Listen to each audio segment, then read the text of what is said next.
சென்னை கோயம்பேடு அருகே சாலையில் ஏற்பட்ட பள்ளத்தால் ஏற்பட்ட விபத்தில் பெண் ஒருவர் உயிரிழந்திருக்கிறார். கூடுதல் விவரங்களை செய்தியாளர் அன்பரசனிடம் கேட்கலாம். அன்பரசன், என்ன நிகழ்ந்தது? மழையினால் ஏற்பட்ட விபத்தா? என்ன விவரம்?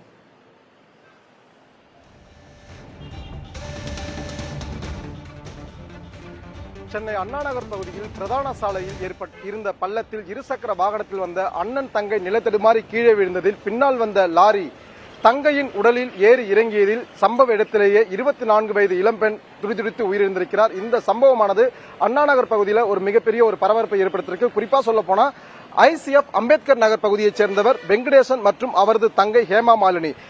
இவருக்கு வயது 24. வெங்கடேசன் ஏசி மெக்கானிக்காக பணிபுரிந்து வந்த நிலையில் நேற்று இரவு ஐசிஎஃப்பில் இருந்து கோயம்பேடு 100 அடி சாலை வழியாக இவர்கள் அசோக் நகரை நோக்கி சென்று கொண்டிருந்திருக்கிறார்கள். சரியாக 11:30 மணி அளவில் சென்று கொண்டிருக்கிறார்கள். குறிப்பாக பாடியிலிருந்து கோயம்பேடு நோக்கி வரும்போது அண்ணா நகர் 18வது பிரதான சாலை ஜங்ஷனில் வழியாக வந்து கொண்டிருந்த போது கனமழையானது பெய்ய துவங்கி இருக்கிறது. இந்த கனமழையில் இந்த சாலையின் நடுவே இருந்த ஒரு பள்ளத்தில் அந்த மழையின் தண்ணீரானது முழுவதும் நிரம்பி அந்த பள்ளம் இருந்த ஒரு அடையாளமே தெரியாமல் இருந்துள்ளது. குறிப்பாக சொல்ல போனால் 2 அடி அகலத்தில் 3/4 அடி ஆழத்தில் அந்த பள்ளமானது இருந்துள்ளது.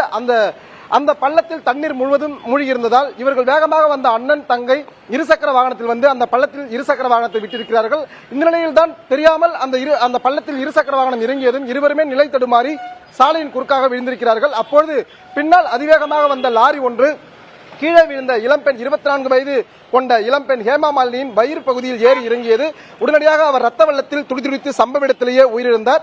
இந்த நிலையில் திருமங்கலம் போக்குவரத்து புலனாய்வு பிரிவு போலீசாருக்கு தகவல் தெரிவிக்கப்பட்டு சம்பவ இடத்திற்கு வந்த திருமங்கலம் போக்குவரத்து புலனாய்வு பிரிவு போலீசார் உயிரிழந்த ஹேமா மாலினியின் உடலை மீட்டு உடற்கூறாய்வுக்காக கீழ்ப்பாக்கம் அரசு மருத்துவமனைக்கு அனுப்பி வைத்திருந்தார்கள். மேலும் இந்த சம்பவம் குறித்து வழக்கு பதிவு செய்து விசாரணையில் ஈடுபட்டு வருகிறார்கள். இந்த விபத்தை ஏற்படுத்தி நிற்காமல் தப்பியோடிய லாரி டிரைவரை தற்போது சிசிடிவி காட்சிகள் கொண்டு மிக தீவிரமாக தேடி வருகிறார்கள். குறிப்பாக பாடி மேம்பாலத்திலிருந்து கோயம்பேடு நோக்கி செல்லக்கூடிய இந்த 100 அடி பிரதான சாலை தான் மிக முக்கியமான ஒரு சாலை பகுதியாகும். இந்த சாலையில் பல பகுதிகளில் பள்ளங்கள் மேடு பள்ளங்கள் இருப்பதை நமது ஒளிப்பதிவாளர் ஐயப்பன் அவர்கள் நேரடியாக காண்பித்துக் கொண்டிருக்கிறார். இந்த நிலையில் தான் நேற்று இரவு இதே போன்று ஒரு பள்ளம், அதாவது 2 அடி அகலத்தில் 3/4 அடி ஆழத்தில் ஒரு பள்ளம் இருந்தது. அப்போது பெய்த கனமழையால் அந்த பள்ளம் முழுவதும் தண்ணீரால் மூழ்கப்பட்டிருந்தது.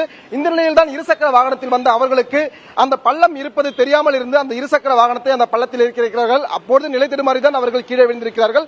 முழுவதுமாகவே இந்த சாலை முழுவதுமே மேடு பள்ளங்கள் அதிகமாக இருக்கிறது. இந்த நிலையில் தான் இந்த விபத்து நடந்த அந்த விபத்துக்கு காரணமான பள்ளத்தை நேற்று இரவோடு இரவாக மாநகராட்சி அதிகாரிகள் புதிய தார் உள்ளிட்ட பொருட்களை கொண்டு வந்து முற்றிலுமாக மூடி அடைத்து அந்த விபத்து ஏற்பட்ட பள்ளம் இருந்த சுவடை தெரியாமல் மாநகராட்சி அதிகாரிகள் மாற்றியிருக்கிறார்கள். இந்த சம்பவம் தொடர்பாக தற்போது திருமங்கலம் போக்குவரத்து புலனாய்வு பிரிவு அதிகாரிகள் தீவிர விசாரணையில் ஈடுபட்டு வருகிறார்கள். திலகவதி, துரதிருஷ்டவசமான நிகழ்வு. ஆனாலும் மாநகராட்சி இது குறித்து முன்னமே நடவடிக்கை எடுத்திருக்கலாம் என்ற ஒரு கவனமும் இருக்கிறது. விவரங்களுக்கு நன்றி அன்பரசன்.